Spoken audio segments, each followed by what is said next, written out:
வணக்கம். வாங்க சமைக்கலாம். முடக்கத்தான் கீரை சூப் செய்ய 1 ஸ்பூன் துவரம்பருப்பு கழுவி குக்கரில் போட்டுட்டு 100 கிராம் வெங்காயம், 100 கிராம் தக்காளி கட் பண்ணி போட்டுட்டு, ஒரு கைப்பிடி முடக்கத்தான் கீரை, பட்டை, கிராம்பு, ஏலக்காய் ஒன்று,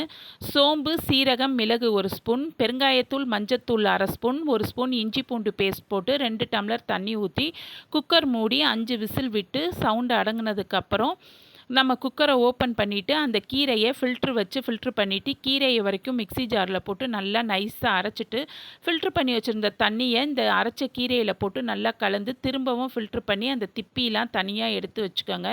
இப்போ ஒரு பாத்திரம் வச்சு 1 ஸ்பூன் நெய் விட்டுட்டு